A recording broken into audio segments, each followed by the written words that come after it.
The views and opinions expressed in this podcast by the host and or the guest do not necessarily reflect the views of the host and or Paranormal Buzz Radio and or its sponsors. Use of any material produced by Paranormal Buzz Radio without express written consent is prohibited. Paranormal Buzz Radio will not be held responsible for you holding your knees, crying, and rocking in a corner in a puddle of your own urine, or being beheaded by a group of children in a cornfield. In fact, if you come across a group of children in a cornfield, we promise to make fun of you as you run away screaming in terror. Listener discretion is advised. You are now entering the all-consuming realm of Shay's Paranormal Chat, where the things that are better left unsaid are actually said. Shut up and sit down.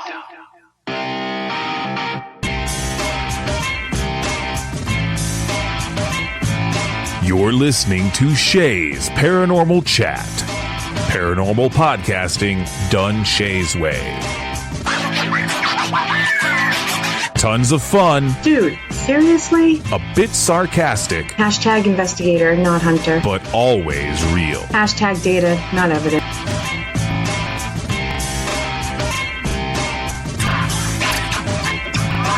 Don't get your panties in a twist. Oh my god, really? This is real, raw conversation.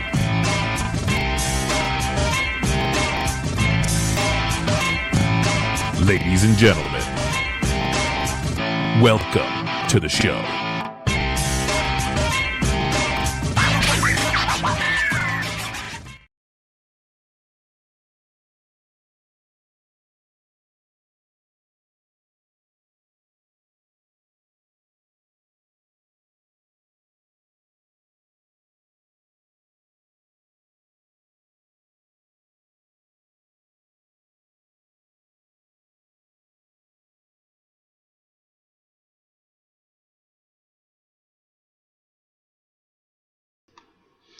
Good evening, everybody. TGIF, as always.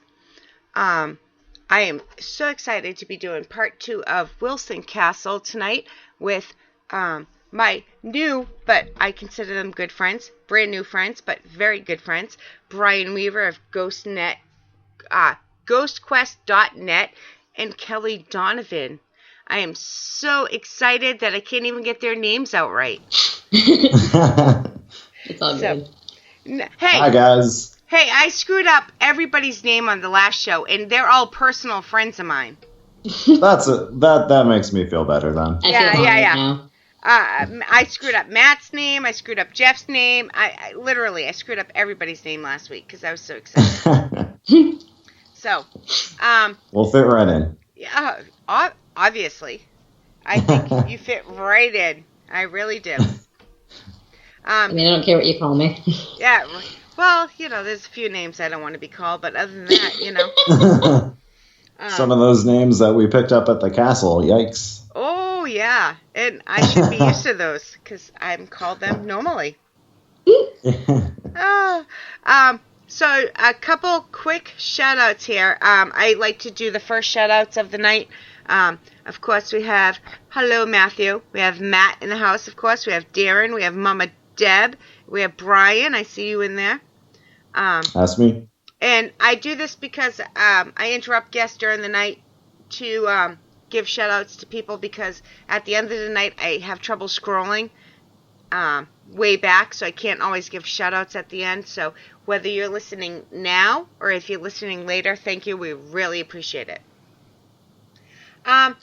So, Brian, let's start with you, because I so want to get into Wilson Castle, but let's start with you. You're an author, everybody makes fun of me, Massachusetts. I can hear my mother in my head saying, it's Arthur. It's Arthur. Yeah. Author and blogger of GhostQuest.net. Yep, that's right. Yeah, so my name is Brian, and I started my website called GhostQuest.net. It's been almost 5 years at this point. And basically what it is I'm working on creating a database of allegedly haunted locations throughout the United States. At this point, I've researched and written about over 5,000 locations.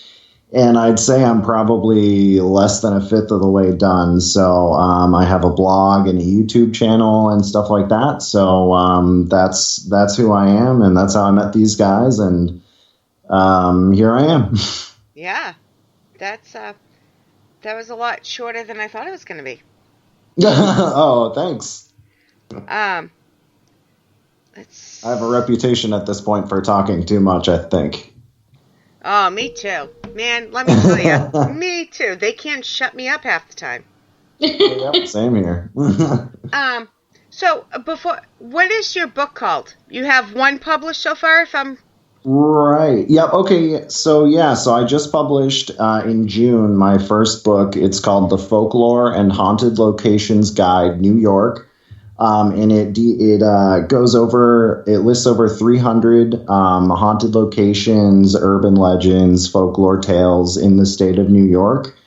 And I'm hoping to write a book like that for each state eventually. And my next book, The Folklore and Haunted Locations Guide, Massachusetts, should hopefully be coming out in the next month or two. Hoping to have it out before Halloween, but I was also hoping to have a lot more work done on it by now. So we'll see. But there's a few more books coming out soon. And hopefully more blogs and videos and all that stuff as well. You do great work. I'm not just saying that because you're on the show. You really do Thank great you. work. And Thank you. I put a lot into it. You do. So. You can tell. You can really, really tell. And you really care about what you write. Definitely. Yep. I try and be pretty non-biased when I do my writing. I like to give the information about the history of the location. And I like to try and be as non-biased as possible. I don't really try and present anything as a fact that is not really able to be proved. So I think it's a good balance between skepticism and obviously, you're telling a ghost story. So That's how I feel. Balance. I introduced myself that night we first met as a skeptical true believer, and that's how I really feel. Sounds about right for me as well. Yeah. Yep. Because scientifically, it's like it has to be possible, but at the same time, I'm a very skeptical person. Yes. So.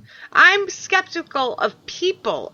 I know it makes me sound like an asshole, but it's the not truth. At all. It is the truth. It makes you sound like you know what's going on.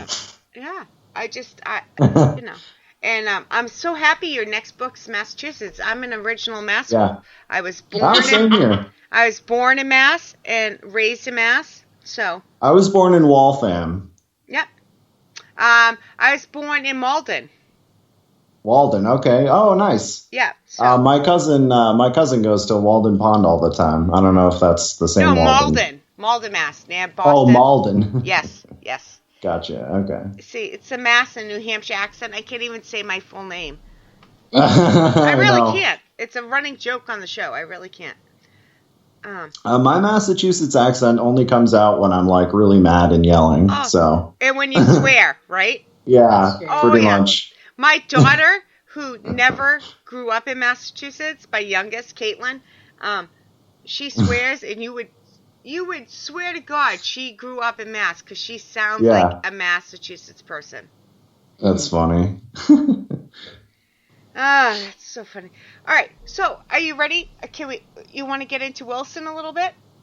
Sure, yeah. Because I'm dying because, number one, it's an awesome location. Number two, this was you guys' first investigation. Yes. Yeah.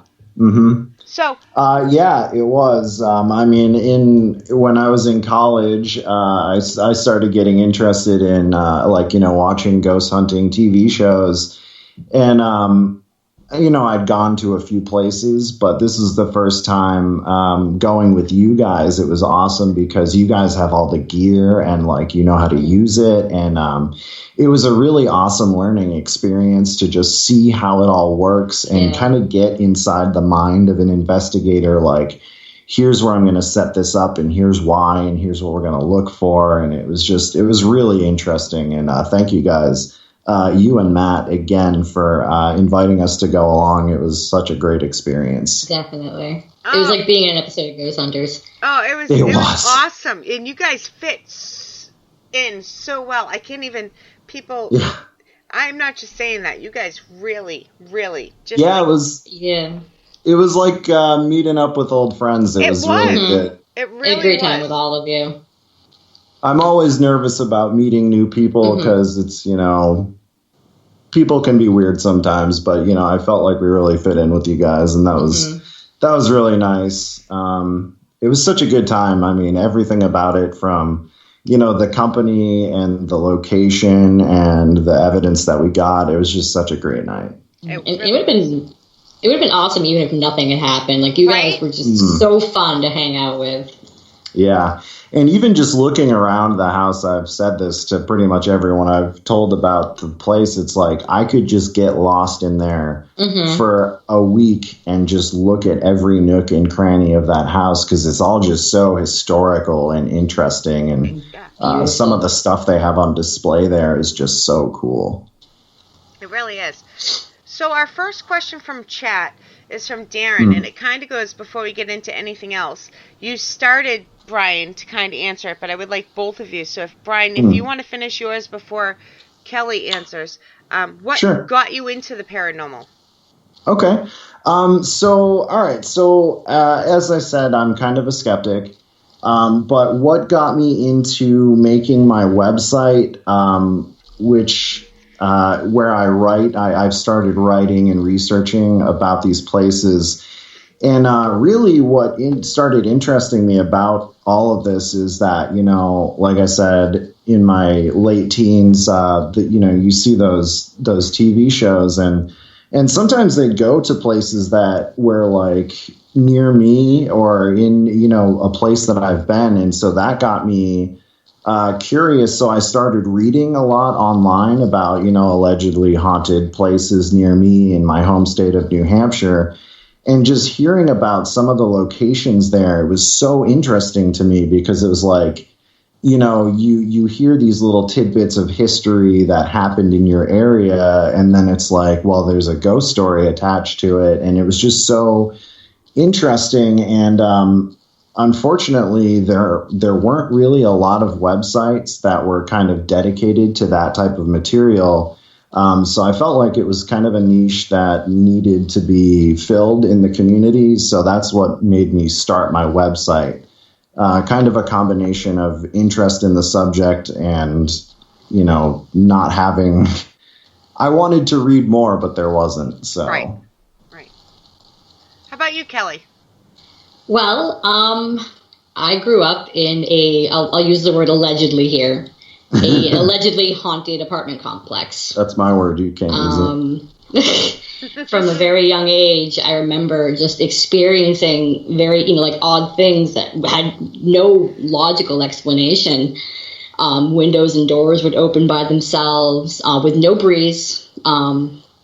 I'd go to sleep with my window open and I'd wake up with it closed. And these were pretty old windows. They were stiff. They didn't just slam down by themselves. And anyone who lived in that apartment complex had something to say. They had some experience they couldn't explain. And so it fascinated me, because it's like, why is this happening? Where is this coming from? Like, is this ghosts? Is there an explanation? Like, what's going on? Because like Brian said, it's hard finding things on the internet. I tried to research the property to see if there'd been any sort of like mass casualty, any disaster, any fire, because it was evidently a resort before it got turned into an apartment complex. But I found nothing. So it just sparked this fascination. Like, what is this? And spooky shit would happen in that apartment. There were times when it was actually terrifying to live there, depending on the time of year, because we noticed there was a pattern with the activity. Like in the fall and the spring, it would kick up, and you'd almost hate to be in the house alone. And it was fascinating to me. Like, even when I was scared, I was like, what the hell is this? Right? Like, what's going on? Adrenaline. And yes, exactly. It was like an adrenaline rush. Yep. And like, being at Wilson Castle was very reminiscent of just sitting in my own room with like, you know, an old like track phone voice recorder going, trying to catch an EVP or like find pictures. And it's just, it's fun. It's fascinating. You know, it's a science we have no words for yet. And I really hope in my lifetime, I doubt it, but I hope in my lifetime they come up with something, you know, they find something. Right. Exactly. Yeah, I agree. Darren has a question about equipment that I'll get to in a minute. But I want to ask you guys, as first time going into this first time like real investigation, what were your hopes? What were you thinking was going to happen? And did it differ from what happened? I'll go first. I didn't expect anything to happen. Personally, I was just hoping to go and have a good time.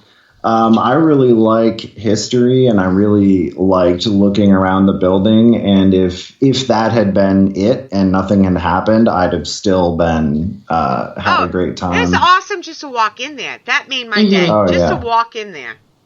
Yeah, it's like walking into a different world. It's like the smell hits you, and the smell reminded me of the church that I used to go to when I was a kid. You said like that, yeah, like the smell of old wood and iron and just old house. And it just had it. You could feel the energy immediately upon walking in there. And it was really cool. But that being said, we did have a lot of really weird experiences that I am leaving open-ended. Yeah. And I even said to you guys, this is not normal. Yeah. Remember, I said, this is not how a normal investigation goes. Normally, you're sitting in the dark for 8 hours and nothing happens. You have 5 minutes or 2 minutes, something happened. But this was like constant, almost constant. It was like all night something was happening somewhere. It was unbelievable to me because I mean, like for me too, and I've been doing this for over 5 years. Yeah. And one, I forget who it was in our group that said this, but I know 4 or 5 of the 9 people in our group that were investigating identified as being empaths or psychic in some way. And it makes you wonder if that has anything to do with the activity. Like, you know, maybe they were feeding off of our energy or something. I know Jeff considers himself a psychic medium, and Carrie considers herself an empath. I'm not sure about Barbara, but I don't think Matt, me, or Nicole consider ourselves any of those. But at least 2 of them, maybe 3. So, but even you can have a room full of psychics, and that amount of activity we got was more than. Your next investigation, you're going to be so let down. You really are. I don't know, though. I mean, I don't think I would have been let down if nothing happened. I think it was just such a cool experience either way. Yeah. Even if you don't believe in ghosts, I mean, just go for the history. Go to just soak up the vibes and, you know, feel the energy. It's crazy. How about you, Kelly? What were you expecting compared to what you got? Honestly, I just driving up to that house and like getting the full force for the first time. I had a feeling. I was like, something's gonna happen. I mean, that house felt alive to me. I was like, there's no way nothing's gonna happen, and I was not disappointed. I wasn't. I mean, I can't call myself a skeptic. I throw myself wantedly into believing this stuff. Maybe that's not healthy, but I enjoy it. Yeah, and it's healthy as long as you can throw out the crap. Yeah, I mean, I look for logical explanations. For instance, one thing that kept happening to me the whole night was I kept feeling little brushes on my arms and my neck, and I'd be like, okay, was it a cobweb? Was it my hair? And I'd try to recreate it, and then it happened when I was standing in the middle of a room alone, not moving. I'm like, nope, that's that's something weird. That's not cobwebs. That's not something brushing me. That's not my hair. And it's just, I just had a feeling. I was like, even if it's just one thing, something's going to happen that's going to make me go, yep, there it is. Well, you weren't the only one touched that night. Remember that experiment we did when we broke up into two groups? And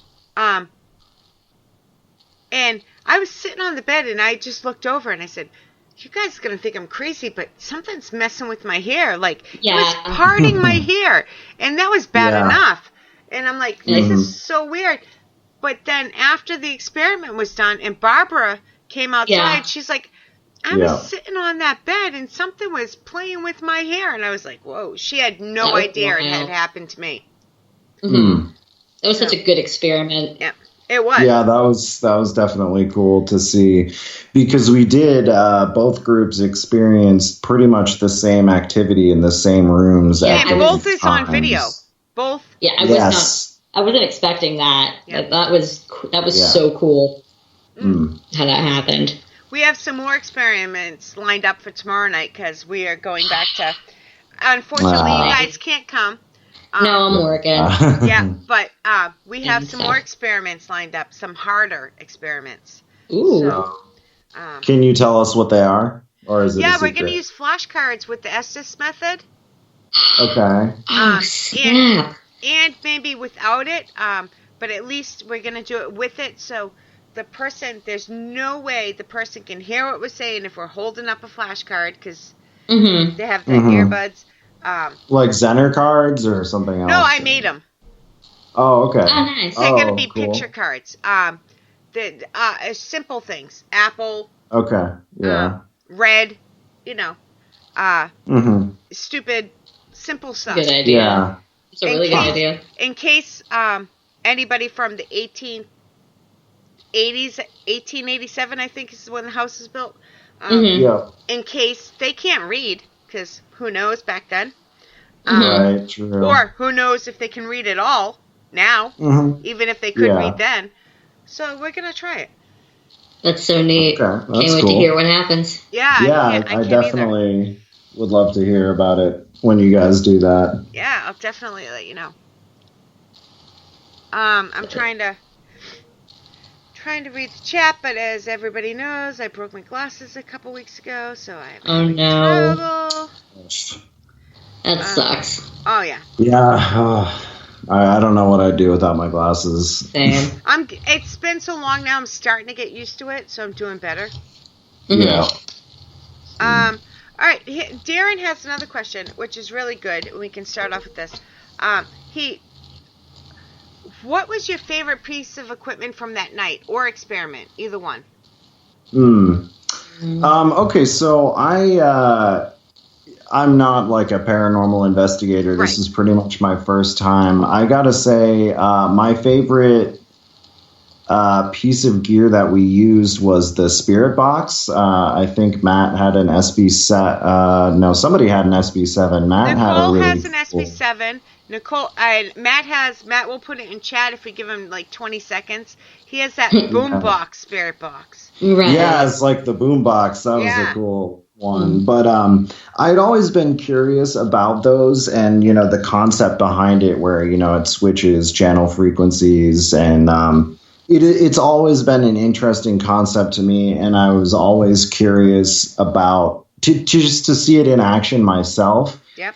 And when we were doing some of our questioning sessions, the responses that we got back from the spirit box, to me, we got a lot of inappropriate swear words and things. Yeah, a couple times you really did. Yeah. Yeah. Yeah, and it was hard for me to imagine that being broadcast on a radio. Like, it wasn't part of the song. Didn't they say the CUN? Yeah. Yes, they did. That's not going to be. Yeah, that's not going to be on the radio. No. Right, and I'm trying to imagine like a DJ saying that because, like, obviously, if that were part of a song, it would be bleeped out. And if a radio DJ were saying that many times, he'd probably lose his job. So it was interesting to see some of the responses that came through, especially some of the vulgar ones that in my head, I was like, there's no way that this is, the river coming through. Like, Oh, sorry. I was muted. I forgot. Oh. I was coughing and I forgot to unmute it. Or I thought I was going to cough and there was quite a few words that there's no way a radio could say because the FCC would be down on them. Right. I just want to give a big shout out to Cynthia who has joined us in chat. Hey, girl, I love you. Hugs and kisses. Hi. And I, the Beholder, came in a little while ago. And I'm sure I'm missing people, and everybody knows I don't mean to. It's not on purpose. So, Kelli, what was yours? Because that was Brian's, and you agreed with them, but did you have a different... Yeah.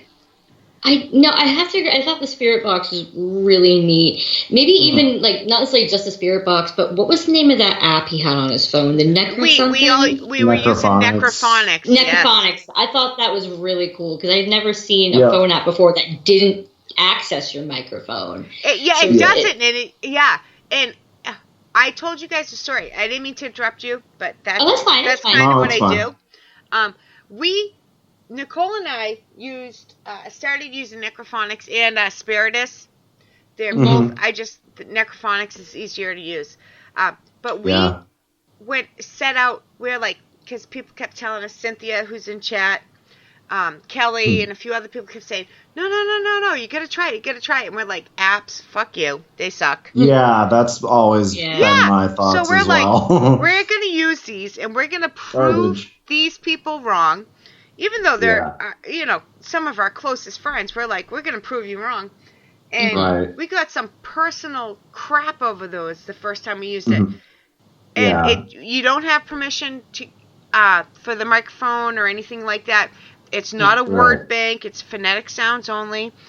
Yeah, that's what is so interesting is that it uses phonetics. Yeah. Because, as a computer programmer, I went to college for computer programming. I know how easy it would be to make a program that used certain words and stuff like that. And that's how I always assumed that those apps work. So when I found out that it was based on a phonetic sound bank, that completely changed my thoughts on how legitimate that app was. If that's actually true. I believe that it is, because I think somebody would have gone through the code by now and been like, nah, that's not true. Yeah. So, as of right now, the Necrophonics app, I was very impressed with. I'll say it on my show for the first time, I think, ever. The first time we used it, somebody we know came through and told me what piece of furniture I was conceived on. And it was not a bed. Gross. It was clear as day. Yeah. Weird. That's so wild. So you get something like that, and you're like, wait a minute, what is going on? Reminds me to download it and take it to work with me. Yeah. Ooh, you should, yeah. I work in a very haunted nursing home. Yeah, you should. Yeah. That was interesting. But yeah, I agree. There's something about hearing them communicate. Seeing them, that is cool. Seeing stuff move. But it's something about hearing their voice. It's almost like solidifies them as like. Yeah. It's like, this is a person, or this was a person. It makes the connection stronger, rather than, oh, this is interesting phenomenon. This isn't just phenomenon. This was a human. Yeah, it's like actually a communication. And it's interesting that it's able to... Yeah. Yeah, and it's interesting that it happens in real time as well. Like with an EVP, you record it and you go back and you listen to it later.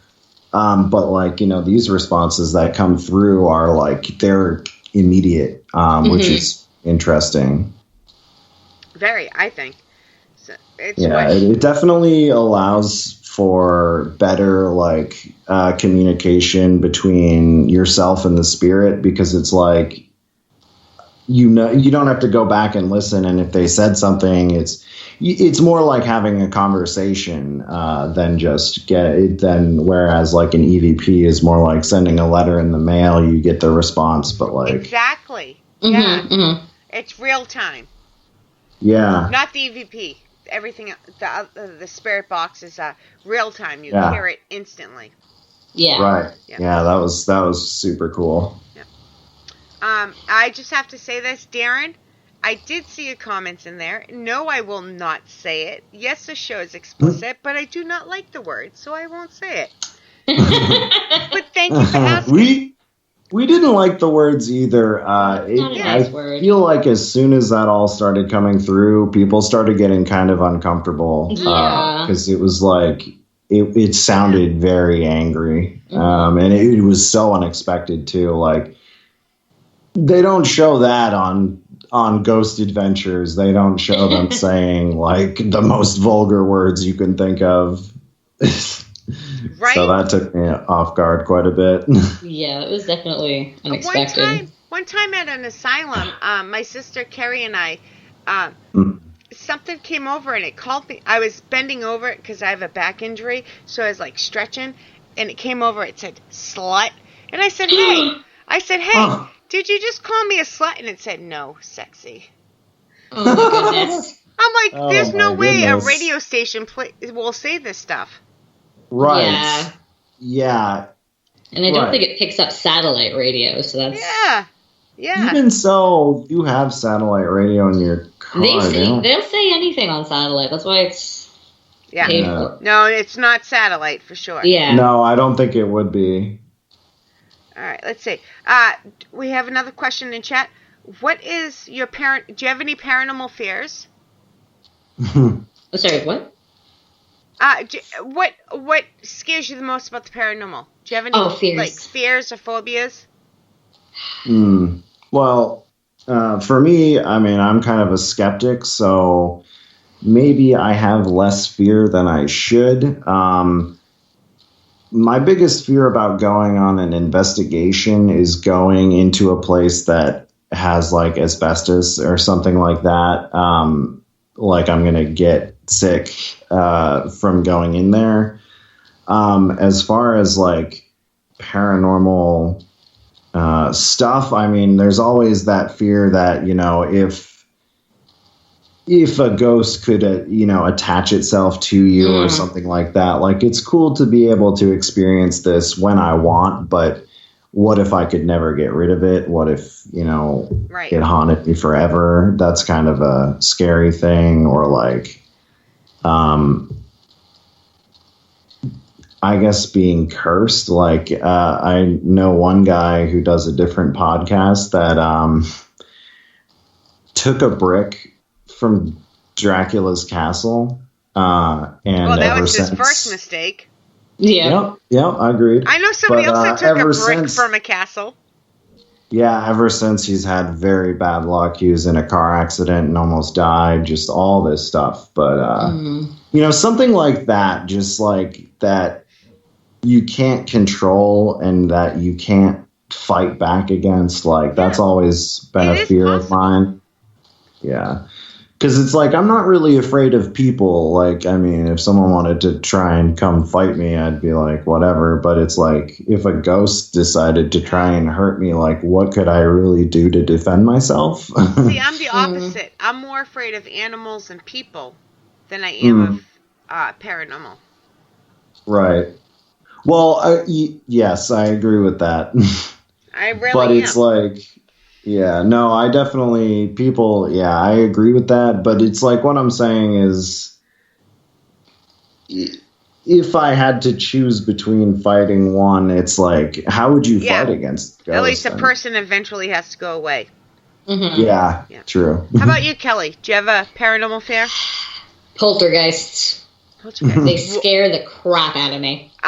Do you mean poltergeist activity or poltergeist? Two different things. Well, I mean, with the poltergeist, you'd have poltergeist activity. I feel like they kind of go hand in hand. Well, I don't know. Well, poltergeist activity is the telekinesis form of it. So Yeah, okay, more so the activity, because it's with a ghost, they can sometimes, like they can like knock something over or like turn a light on and off. But with a poltergeist, I mean, I've heard some wild stories. I've read a lot of, like that one in Scotland. I think there's a cemetery that's so dangerous you can't even go in there anymore because it's actually injured people. Like, you can't see it, but it can move stuff. It can certainly hurt you more so than a regular ghost. And no one's even sure if it's a human spirit. We don't really know a lot about poltergeists. There's a lot of theories, but it's frightening. They could pick up a whole piece of furniture and huck it at you, and you can't do anything. You can't see it. You can't stop it. Yeah, but that's the same as any ghost. Yeah. I mean, I've never encountered a ghost that was strong enough to move something like that. I've only ever heard about that kind of extreme activity in regards to. I don't know, because I don't think we did. We did not discover. Discover. Blah blah blah. Start over. That was me rewinding. We did not. We did not encounter any poltergeists. But let me tell you, I felt something move my hair. Mm-hmm. Right. I gotcha. So. And you can't they do touch. I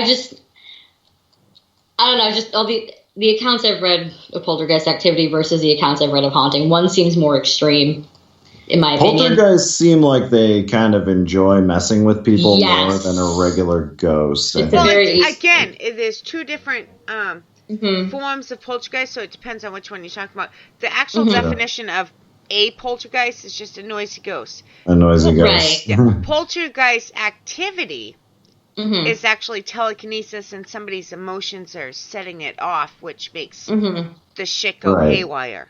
So I get what you're saying. I just no, I appreciate more information, because I don't know much about it, and you're clearly you're the expert. No, no.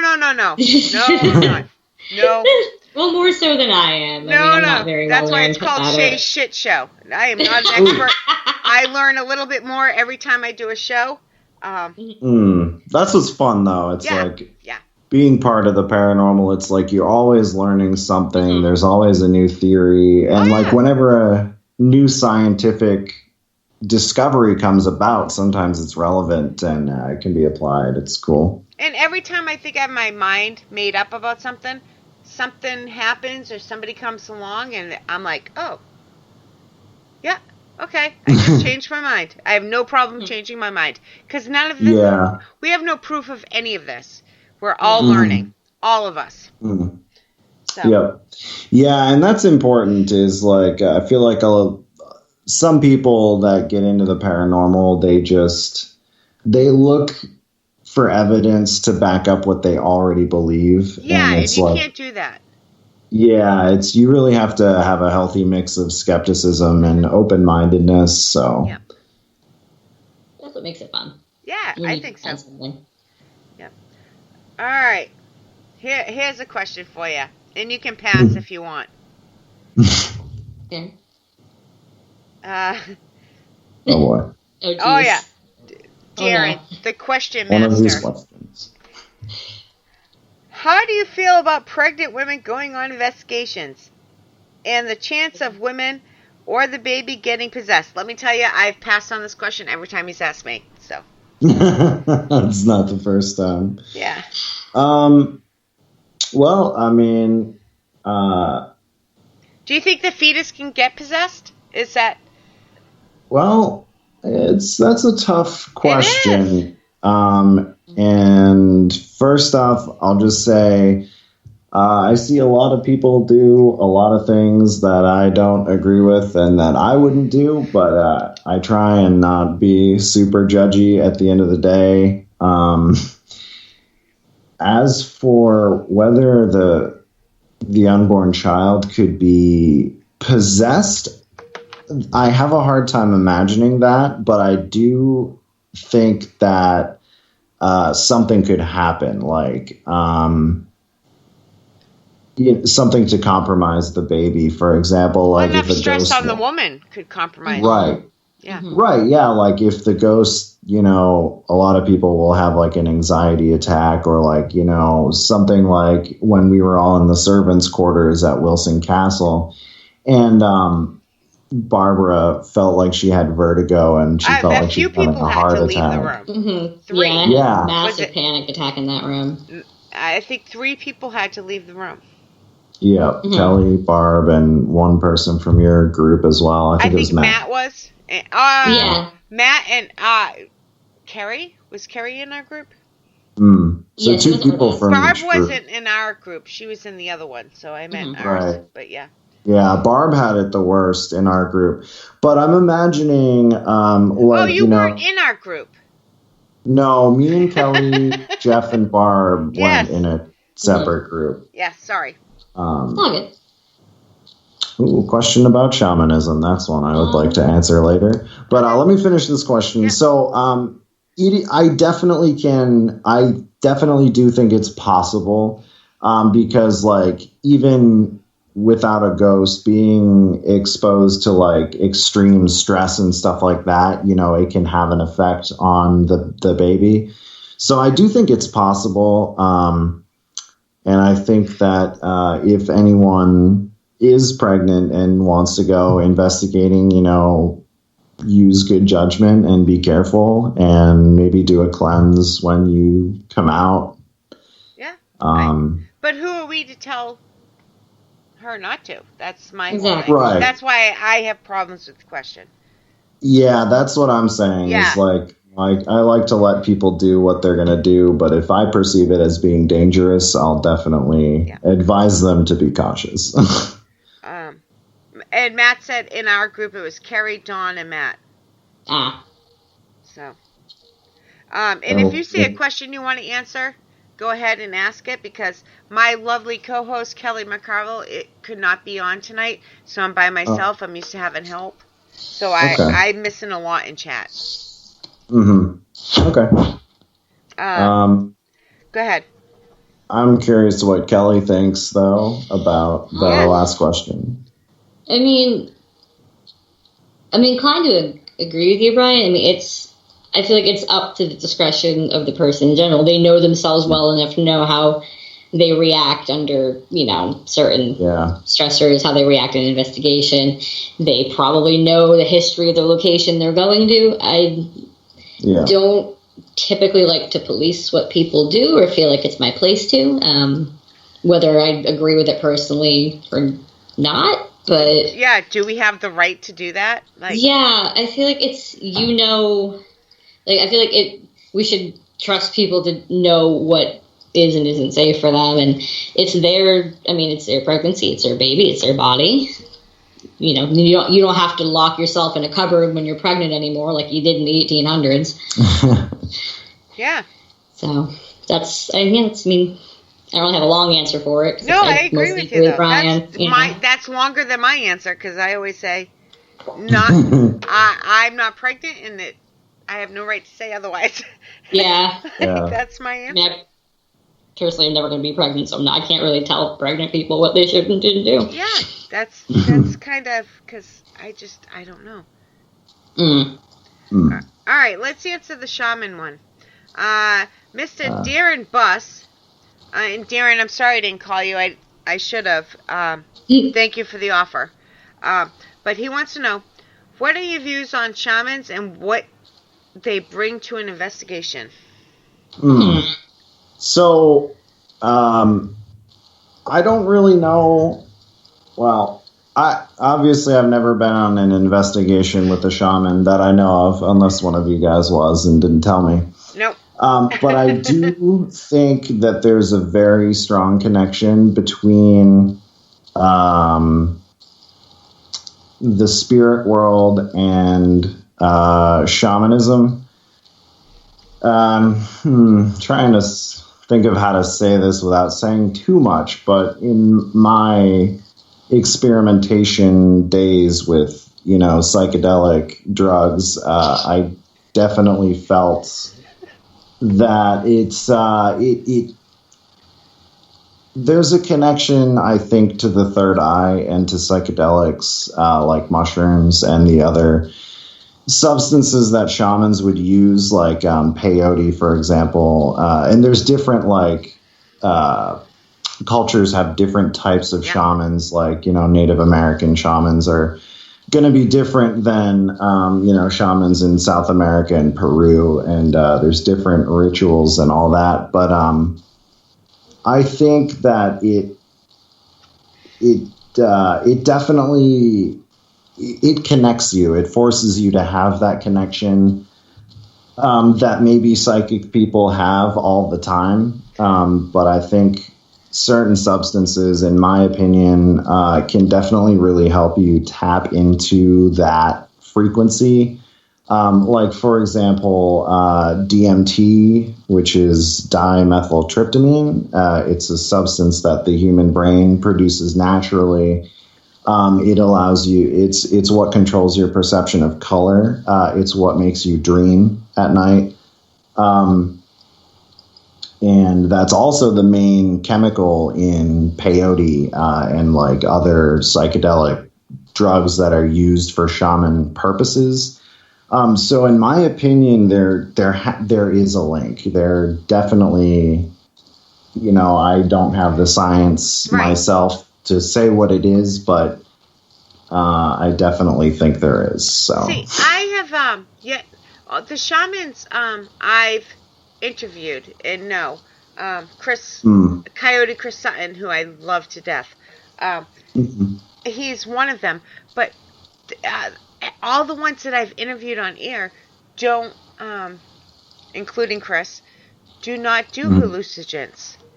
Like Chris Sutton does drums to get into that. Yes, right. Almost like binaural. Yeah, so I'm just wondering, like, if you're doing hallucinogens, how can you tell what's real and what's not? And I don't mean that as disrespectful. That's a real question. I mean, to me, it's usually obvious. I think it probably depends on the person and what they're doing and stuff like that.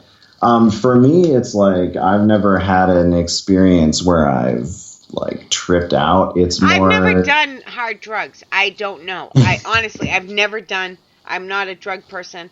I'm not judging anybody that has. But I've never tripped. I've never done a mushroom. I've never done acid. I've never done any of that stuff. I've never done cocaine. The only thing I've ever done is marijuana. So other than that, I'm out. So I have no idea what it does to the psyche. I have no idea what it does. I think, and it's possible that my experiences have been different because, a lot of people that I do know who have done those types of things, it was always like a recreational thing for them. Maybe it's different for different people, but to me, it's like,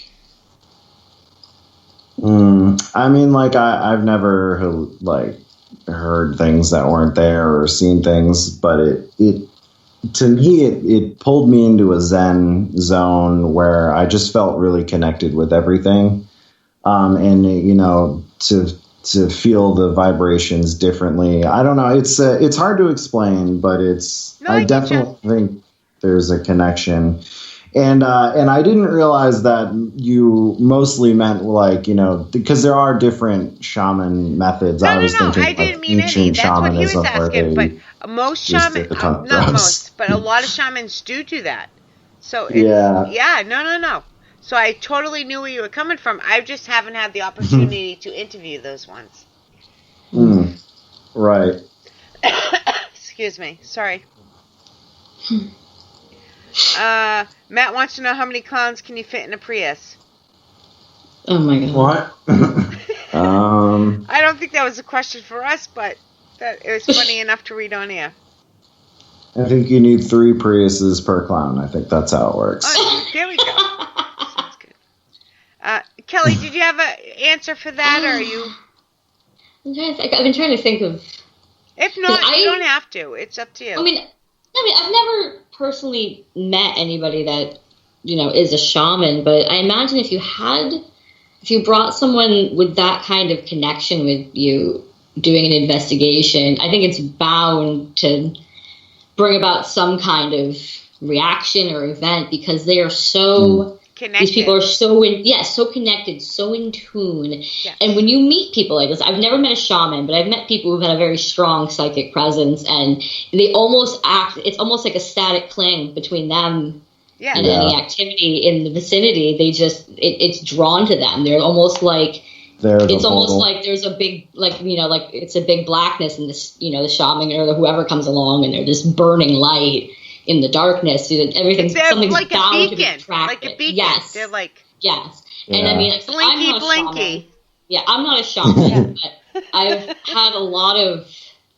It's almost like, for instance, people who have that kind of energy, they just attract paranormal activity. Yeah. I'm not a shaman. I don't even know if I'm a psychic, but me and my older sister have had a history of just weird stuff happens around us. We went and visited my mother out in this brand new house that was the only person that had lived in it before was an old lady that moved. Nothing had happened until we moved there. And then out of nowhere, stuff would turn on and off.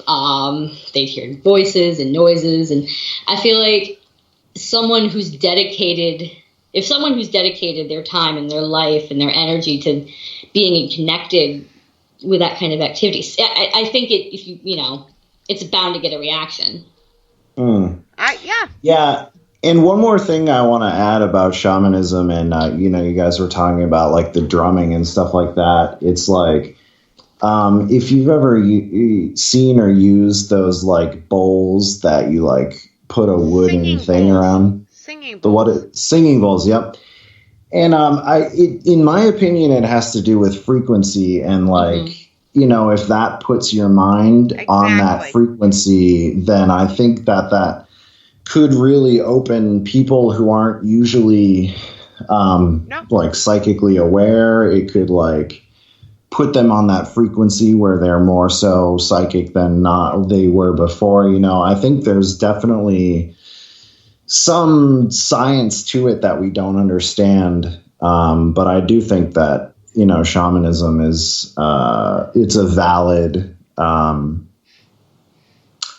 think it's valid, in the new age, that we're in today with the technology and everything. So different things work for different shamans. Some might take hallucinogens. Some might do the singing bowls. Some might do drums, like my friend Chris that I was talking about. But it all has to do with what gets them in that frequency. It's almost like a meditative state, almost. Yes. Yeah. And again, I'm not a shaman, so it's hard for me to speak of. I'm just going by the interviews I've done. And if you read about the spirit quest that they used to do, like Native Americans used to do way back in the day, one of the things that forces your brain to start dumping DMT into your body, DMT being known as a spirit molecule, is putting it under extreme duress. Like these, boys that would go out into the woods, they wouldn't eat, they wouldn't drink, they'd be exposed to the elements. And when your body is suffering like that, it counteracts it by dumping DMT into your system. And they'd have their like visions, they'd have their spirit quest, and they'd go back and, they'd be named a man. You don't, like not necessarily there's something wrong with using hallucinogenics, but you don't necessarily need anything like that to get into that state, because you can use sound, you can use your environment, you can use, anything. It's wild how you can, almost manipulate your brain into getting into that state. Yep. Yeah, and that's another reason I do believe that DMT, which is the spirit molecule, is what it was called.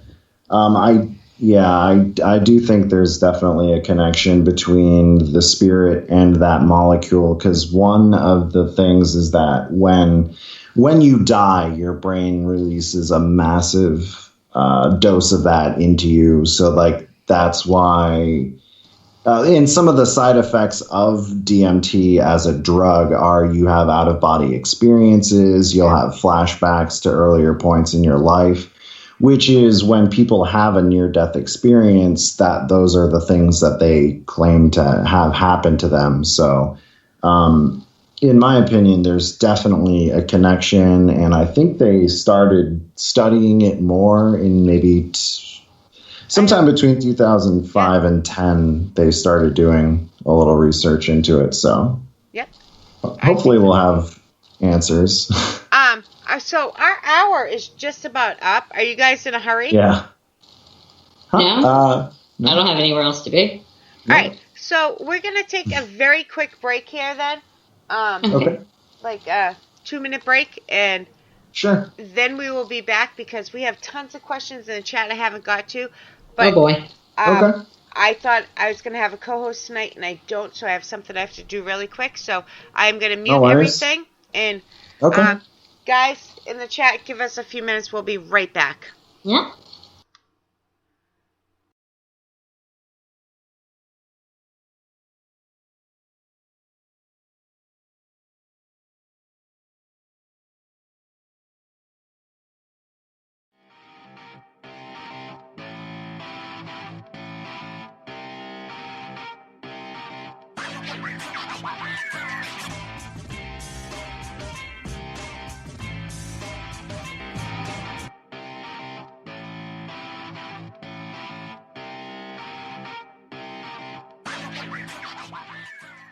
The views and opinions expressed in this podcast by the host and or the guest do not necessarily reflect the views of the host and or Paranormal Buzz Radio and or its sponsors. Use of any material produced by Paranormal Buzz Radio without express written consent is prohibited. Paranormal Buzz Radio will not be held responsible for you holding your knees, crying, and rocking in a corner in a puddle of your own urine, or being beheaded by a group of children in a cornfield. In fact, if you come across a group of children in a cornfield, we promise to make fun of you as you run away screaming in terror. Listener discretion is advised.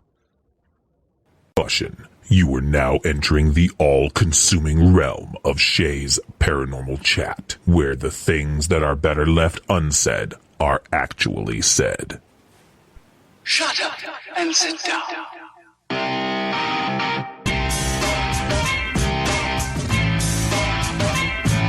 You're listening to Shay's Paranormal Chat. Paranormal podcasting done Shay's way.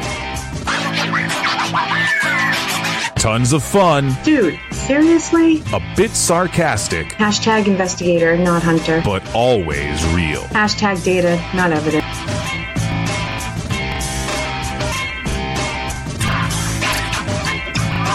Don't get your panties in a twist. Oh my god, really? This is real, raw conversation.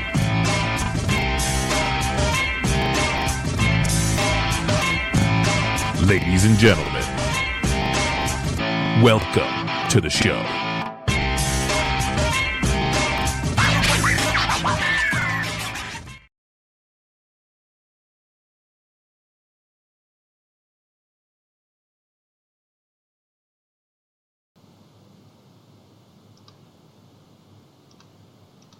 And we're back. I'm not sure if our guests are with us or not, but I am here. I'm here. Hey, Brian. Thank you. Hey. Oh, Kelly's here too. Yay. I'm here. Yay. Thank you, Cynthia. Love you, girl. Good night. So we have a few more questions that I really wanted to get to, which is why I did the little break there. But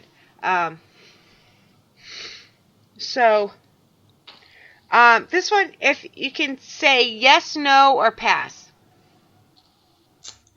Amityville, real? Yes, no, or pass? That's going to be more than a one-word answer. Wait, from me. that's good too. That's good. I just didn't want to put any pressure on you. I'm really not sure. It's so with the Amityville horror house, it was just after the movie was made. Supposedly, no other residents that lived there in what, ever 30 experienced. years? Yeah, no one ever experienced anything. To me, it seems like a hoax because the fact that it was so sensationalized so quickly, and to me, it does seem like a hoax. But like, I try and be open-minded because I've never been there, so I don't know. But it definitely seems probable that it was a hoax. Yeah. Kelly? I think if there was any activity, it was possibly generated by the family. Not necessarily that they faked it, but that I'm of the firm belief that energy attracts energy. I think you can attract negative entities. I think you can create negative activity. Whatever was there because of the family. Yeah. That's another thing that I've thought about as well. That seems possible. I'm a firm believer in, I wasn't there. I didn't witness it. So my opinion doesn't matter. Right. Like I can make all the That's judgment. how I feel. Yeah, I can sit here and be a armchair quarterback. What do they call that? Yeah, That's you're a psychologist. Yeah. But I wasn't there, and I have issues with stuff that if I didn't witness it or didn't experience, then I question it. That's exactly Makes how sense. I am too. All right, this will probably be the last hard question, unless Darren throws some more doozies in there. Oh, boy. I gotta find it. Sorry. Okay. What are your views on the Warrens? I love the Warrens. I think they're really pioneers in the field.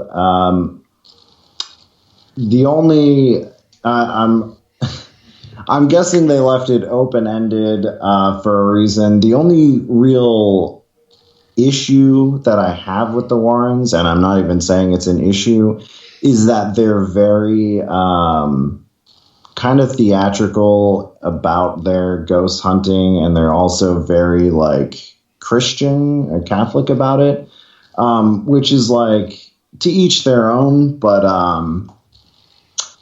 it just They I don't know. I think that they're great and they did great everything. That's the only thing that always was a little irritating to me. But I mean, I say that, but I don't actually find them irritating or anything. I hear what you're saying. I do. Yeah. I'm Catholic and I was not offended by your comment. So I was raised Catholic and I have nothing against the religion. So. But it's just they put everything in that context where to me that was their protection. That's how they fought it. Right. So that's true. That's what their intent was. That's how they. Some people see white bubbles around them. Some people believe in God. Some people. So. Mm-hmm. That's a good point. And actually, I didn't really even think of it like that. But I think that's true as well. I think I'm not sure if this is maybe a different aspect of what you're trying to say. And it's not necessarily anything wrong with using your Catholicism to protect you, but it sort of narrows the scope of the work a little bit because the paranormal activity is such a broad thing. It crosses different cultures, different beliefs. And I mean, you can only see things through your own perspective, but I feel like it's to put everything in a religious context, maybe you're losing out a little bit on other aspects of it. Not that there's anything wrong. That's how you do that's how they did their thing. And I have no issue with it, but I feel like, no, I get that. It's a little bit more, if to put things in more of a scientific perspective might be a little bit, I mean, you might get a bit more. I agree and disagree in the same in the same second because if you're a very religious person, which I am not, I am Catholic, but I'm not that Catholic. I can separate it, but if that's your belief system, then how do you separate it? Well, you can't. I mean, and it's not necessarily a flaw. It's just I feel like. I agree. I'm just now you're making different. You guys are making me think of questions that I've never thought of. So sorry, I'm not trying to. No, that's a good thing. That's a good thing. No, I mean, I myself am not religious, so I mean, I don't see things from that perspective. Everybody's got their own perspective, and it's there's nothing wrong with seeing it that way. See, I grew up It's not Catholic. a bad thing. I grew up Catholic, but I'm not a very religious person, so I see both sides of it. But if that's what's protecting them, and they're doing a lot of high-profile cases, Yeah, that's a good point. Yeah, I mean, they were very successful in their work. So, I mean, I have no critique of anything they do. If you believed in a sunflower and that was your protection, I wouldn't. Yeah. I mean, you got to operate with your worldview. But I get what Kelly's saying on the scientific part. If they're only focusing on one side, the religious aspect of it, then is there room for the scientific side? And I mean, you gotta, and it's quite true for the opposite. Like you have to include some for spirituality in your scientific research, because spirit, like ghosts, it's very much an anthropological, sociological thing. Like it's going to be, about what that ghost believed in life is going to affect how they behave in death. Yeah, that's true. Yeah. See, mine, you ask one question, it leads to 6 more. Yeah. That's how it goes in the paranormal, though, I guess. And I just want to say this real quick. I feel like the way that I answered that question made me seem like I was being critical of the Warrens. No. They're some of my heroes, so I just want to clarify that I personally have nothing against them at all. I think I hope I didn't make I'd have loved to meet them. So. No. Your answer was both. It was good on both sides. It was like, they're my heroes, but they were too religious, so. Yeah. Not even they were too religious. It's just that's, just something. Have you listened to some podcasts? I do this all the time. And listen to some shows I've been on, and, like, I'll listen the next day, or somebody will say, you said this. I never listen. That was a lie. But somebody will say, you answered this way. And what? That's not how I feel. What the hell was I thinking? So, yeah, I feel like I answered the question, but I didn't really say what I meant to say. So go ahead. If you want to try to reword, you can. No, it's just. I thought it was a good answer. I got it. Yeah.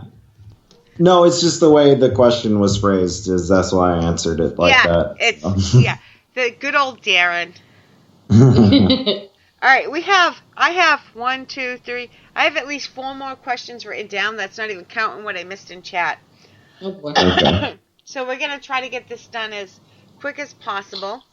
Okay. I don't want to keep you guys too long. But,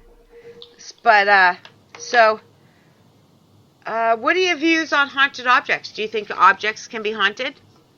Yeah, I definitely do think that that's possible for a number of reasons. One, it's like, the stone tape theory, energy can become attached to objects. I think, heightened energy like trauma or anything like that. But also, I think, if you love something enough in life, you can become attached to it, like you see with wedding rings and stuff that was important to people. I definitely think that those objects can carry energy, or if there's enough of an attachment that maybe the ghost attached to that object could manifest near it or around it or something like that, if it was like a part of them, I guess. I mean, go ahead. Go ahead, Kelly. Is it like that dress and that morning dress in Wilson Castle? Yeah. I mean, that was good example. Yeah, I think it's definitely possible, because I mean, objects are like they're part of everyday life, and like you said, you become attached to them, like they carry an emotional energy, and whatever you think a ghost might be, like whether it's someone's spirit or whether it's just like an imprint, like that lasts, that stays there long after that person's gone. I mean, all like the haunting itself could just be like that person, like, that person, you imprint your energy on that object. Maybe it's just that energy being vibed back out. Maybe it's the spirit, but I think it's possible. So do you think, Kelly? Yes. We're going to go with you first. So do you think, it's kind of a couple part question here, but do you think a spirit is imprinting on that? Do you think a spirit is just attached to it because it loves it so much, so it's surrounding it, so it seems like it? Or do you think the object can actually be taken over by a spirit? That's a very good question. I mean, It depends on, I guess, what your theory of what a ghost is in of itself. Good answer. If we're talking about an actual human spirit, then yeah, I think they become so attached to that object in their life that in their death, it's almost like they become locked to it. Like it's just, no, it anchors them, if you would, into our plane. But if you think a ghost is merely an imprint of energy, then I think it almost, that object acts like a recorder, or like almost like a battery. Like residual. So much of it, yeah. It all depends on what you think a ghost is. I'm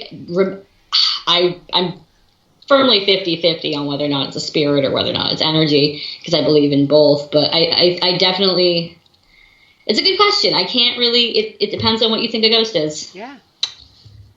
Yeah, I think it could be any of those, and I think probably I think it could be all. Yeah. Yeah, and I think it depends on the situation, like in the same way that a house can be haunted by a residual haunting. Yeah. I think objects can have a similar, mechanic where it could be that the ghost is attached to it and is sentient, and they come back for a reason because they want to see that object or whatever. But then again, if it's something like that's the shirt that they wore when they died, and it's like a residual kind of energy, I think it could go either way, or multiple ways for the same objects. Like you'll have the same ghost appear intelligently, but then you'll also have residual hauntings. I agree. Of the same ghost. Thank you. Mm-hmm. I do agree with that. Very good point. I agree with both of you, but I like that. Hi, Ma. My mother's here somewhere in the house. I don't know. Hi, Shay's mom. She just texted me, I'm here. I don't know where, but she's here somewhere. So, do you guys...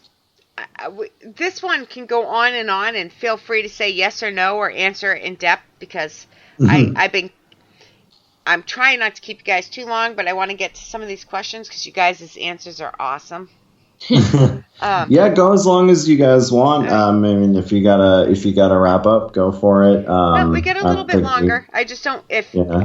I tell my guests an hour or so, and it's been an hour or so. So if you guys need to go, past lives. However long.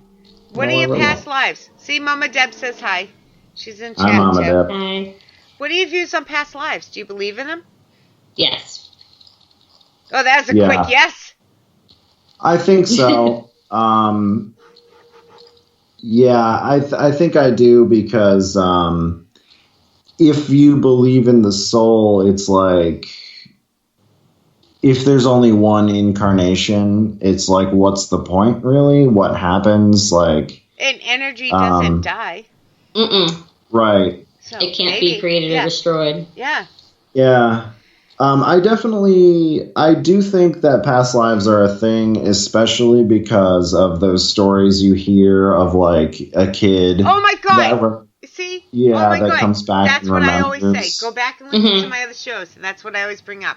Like the little kid describing World War II or Korea. Yes, like, the pilot. Right. He's like 6, and he's like talking about World War II. Like, you don't even know names of people. In the towns, and yes, amen.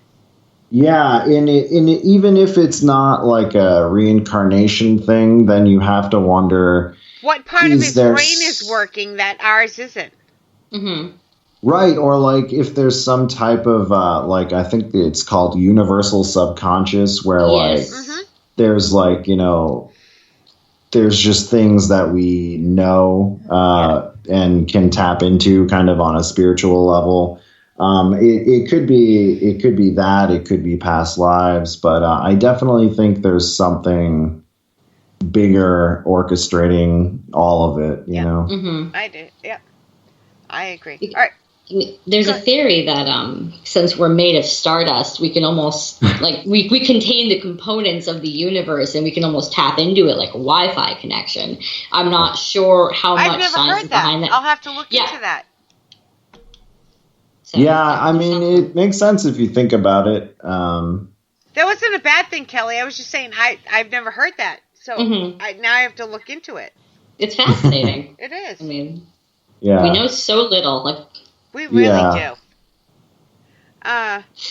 We have a few more questions, but people are starting to bow out of chat and stuff. So I want to make sure I say this before the end of the show. Next week, my show is going to be on Wednesday night at 8 p.m. Eastern. I have kind of an exclusive with Ken Boggle. We talk about some private stuff in his new show on VidiSpace. But it's Wednesday at 8 p.m. Eastern, 7 Central instead of Friday, because both our shows are at Friday at 8 p.m. So we decided to do it. It's pre-recorded. It's very sentimental, very touching episode. I just wanted to get that out there before people started leaving the chat. All right. So the next question. And this one, we could do a whole show on this. I haven't even asked you guys a question yet, and the three of us could do a whole show on this. Let me tell you. oh boy. Let me tell you, if I ever need a substitute co-host besides the couple that I already have, you guys are going to be the ones I call.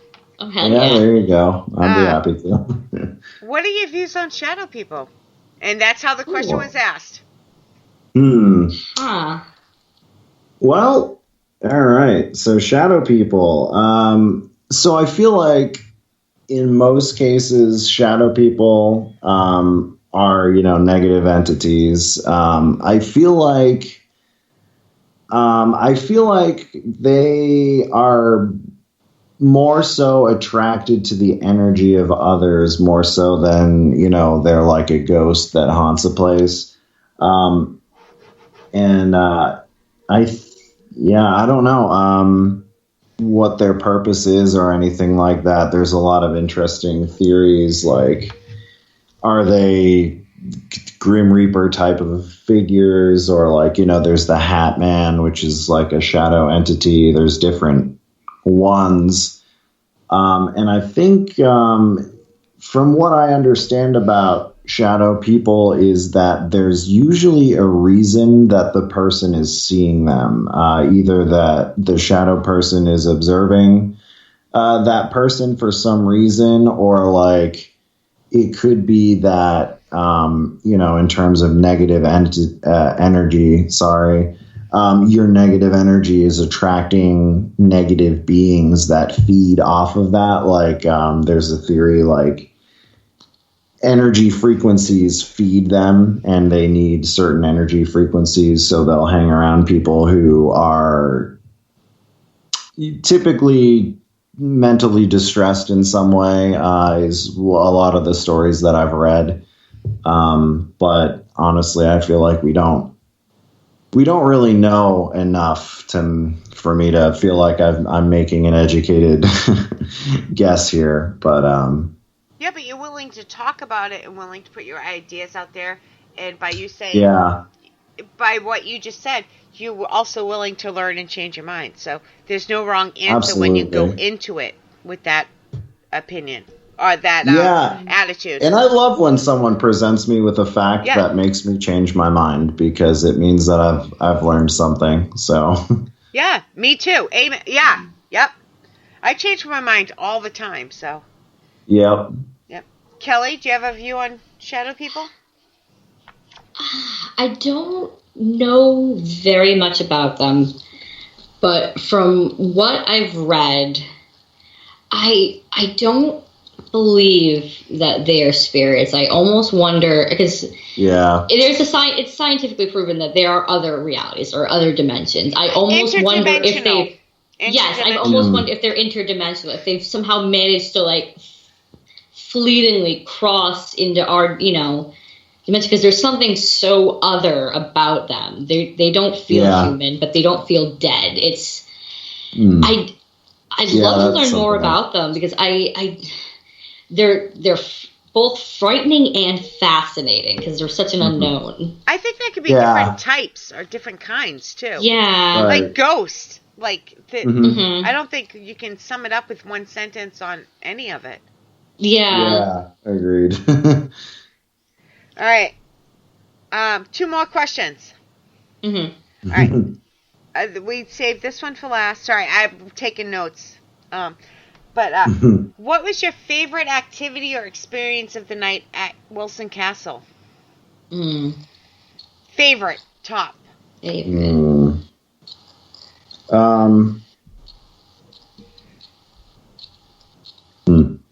That's tough because honestly, the whole night was just really. It was just like a peak of awesomeness that just never faltered. And it should until not. you Your left. first investigation should not be that easy. I know. We lucked out. We got really lucky. I think my favorite part was when we were outside and we kept hearing those whistles out in the woods. Yeah, like, what was that? Was that my first interaction with Daryl? Yeah. And we actually, we were like, when we came home, we were actually looking up different bird calls to see if we could find something. We found nothing. Yeah, No. I looked up the call of a bunch of nocturnal animals and birds. I couldn't find anything, and I talked to Matt from PBR about it. And Matt with Daryl, who's in the house. He's in chat. Yep, and he has a pretty good knowledge of local wildlife, and he said pretty good that knowledge of almost everything. yeah, that's true. And he said that it didn't sound like anything. No, it was either a person or a Daryl. And for anybody that doesn't understand what a Daryl is, I mean Bigfoot. His name is really Daryl. Yeah. Evidently. No, it was very odd. It was very odd. It was. All right, ready? What was Kelly's wait a favorite minute. part? No, I'm sorry. sorry. No, I forgot to ask you. You both got to answer this. Matt, you're smart. You know that. Shut up. I forgot to play my game. Oh boy. All right. No, it's really easy. I give you two options, and you pick whichever one is the right answer for you. It's like 5 or 6 questions, and then we have one question after that, and then we'll close up. Okay. All right. It's called This or That, so just pick whichever out of the two works. Whatever you would lean towards most. It doesn't have to be 100%, but... Ready? I guess so. They are so scared. This is awesome. Investigator or hunter? Investigator. Hunter. Data or evidence? Data. And the reason I'm going to say data is because evidence implies that it's proving something. Data can just be whatever. Like info. It's information. Information, yes. I'm inclined to agree with the data thing as well. All right. Negative provoking or no way? No way. No way. Residential properties or commercial? Ooh. Probably commercial. Residential. Orb or just dust?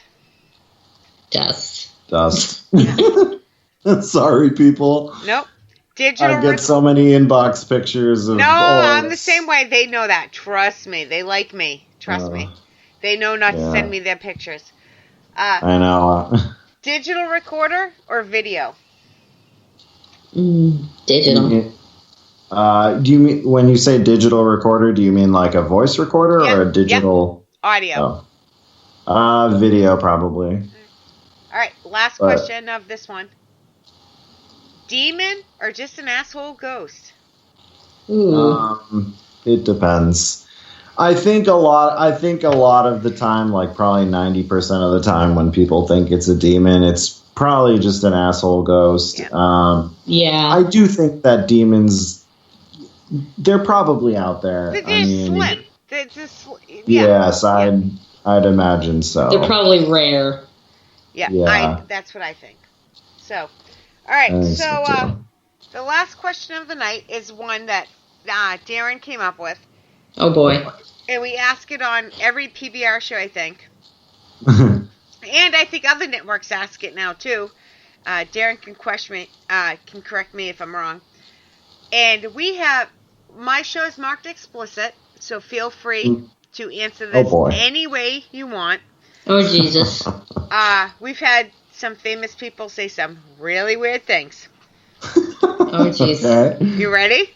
Yeah. I hope so. What is the one object in the whole world you would never want to be haunted?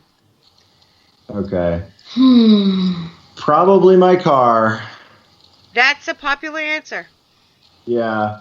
I feel like a car that felt like it could drive me into a tree and kill me wouldn't be cool. Yeah. Yeah. Anything that could, like, physically harm me. And the car was the first thing that came to mind because it's like you're going to be driving fast in it, so. Yeah. The shower. Right. Because of how freaking vulnerable you are when you're in there. That's true. It's always the worst moment in the horror movie when they're in the bathroom. you know something's gonna fucking go down. It just creeps me out thinking something touching you in the shower. Like, yes, oh my or God. watching you. No. Oh. Michelle from Paranormal. I always have to tell people this. Michelle from Paranormal State. Mm-hmm. I can't pronounce her last name. Forgive me. So Blanche, whatever her last name is, said butt plug. Oh my God. Butt plug. Yeah. I can see how that would go wrong. Okay, but like that implies some things. Okay. Then she corrected herself. She did change it, but you know, the way but we it was word too it, late. We already knew. Yeah, Funny. the way we word it don't help because we're like, yeah, it's marked explicit, so. Yeah, Matt spelled out her last name, and I still can't say it. Bellinger, I think. Thank you. I love her. I saw her in Oxygen one day as a vampire expert, so I was like excited. Oh, that's cool. Yeah, is that show still on? I thought they stopped making that show. It's no, it's not still okay. All right, that's a bummer. I liked that one because they had. I like how they had people of different beliefs. Like there was the pagan girl, and then the main guy was like kind of Catholic and stuff like that. That was pretty neat. Yeah. It was a good show. I liked it too. Yeah. Do you guys want to throw out any public social media that you have? Yeah, sure. So for me, my name is Brian. Again, I run the website ghostquest.net. If you want to reach out to me, I'm on facebook.com/ghostquest.net, twitter.com/ghostquest_USA. I'm on instagram.com/ghostquest, the word dot and the word net. So like spell it all out. D-O-T. He really means spell it out. D-O-T. Yep. Ghost Quest, D-O-T-N-E-T. Yep. So, and then I have a Reddit that I like to have people, you guys, if you're a content creator, share your podcast, share your videos, your stories, ask questions. I also have a YouTube. The YouTube channel is Ghost Quest USA. And I'm on Pinterest, Ghost Quest as well. I post a lot of pictures of the locations I write about. So feel free to reach out to me on there. Send me a message, say hi. Nice. I didn't know you were on YouTube and Pinterest. Those are the only two places I didn't know. So. Okay, I'll send you a link later on. Yeah, I'll do both because I'm on both with like 4 accounts, nice. I think. Okay, all right. Cool. Yeah, I only have one as of now. Kelly, you don't have public. No, I mean, I don't really, this isn't what this isn't what I do for my living, unfortunately. But I mean, if you feel the need to come to me for answers, you're probably beyond help anyway. If you need to get a hold of Kelly, contact Brian. How about that? Yeah. Yeah, there you go. Because I don't want to give out your private That's all good. Facebook. But I wanted you on here because I loved you. I fell in love with you. Oh, well, thank you for it. I've had a lot of competition fun. now. What is this? Oh, right? You can share. No, I mean, I had a lot of fun. Thank you so much for inviting me along. I'm not a professional in this at all, but I do love the paranormal. None of us are, Kelly, none of us are professionals. And if you ever hear somebody say they are a professional ghost hunter, professional paranormal investigator, run away. Okay, Yeah. good to know. No, nobody no knows such the thing. answers. I know. I'm always skeptical Yeah. of people who claim to know the answers. So, Yep. They're usually full of shit. If I miss anybody in chat, Janelle, Janelle Marie is in chat tonight. Sorry I missed you earlier. Janelle was on us with on the investigation. yep, Daniel was in the investigation. Yep. So was Matt. Yeah, Matt was saying it was great having you guys and Janelle at Wilson. It was. I wish we could all go back. Yeah, thank you guys for inviting us. It was like, that was the coolest experience of my summer and probably my whole year, actually. Well, there's more. We're going to plan what we were talking about in the private chat. We'll plan that. Yep. We'll plan it, though. Definitely. I don't want to say it on air, but... Yeah. All right, guys. So, like I said, next week, my show is on Wednesday night at 8 p.m. Eastern with the one and only, the heavenly, beautiful Ken Boggle. I love this man. I really do. If he was straight, I would so be like trying to hook up with him. But I love him to death. I really do. He's a beautiful soul, and I know I always say that, and it sounds like I'm kissing his ass, but he's not listening to the show right now because he's busy with his own show. He is one of the most beautiful souls you'll ever meet, and this is a very private conversation, very intimate conversation, I guess is a better way to put it. So listen in, Wednesday, 8 p.m. Eastern. I hope everybody has a great week, and thank you for tuning in to Season 3. Brian, Kelly, thank you so much. Thank you guys for having us on, and thank you guys for listening. Oh, I'm going to have you guys back for sure. Oh, yeah, definitely, anytime. All right, good night, everybody. Have a good night, guys.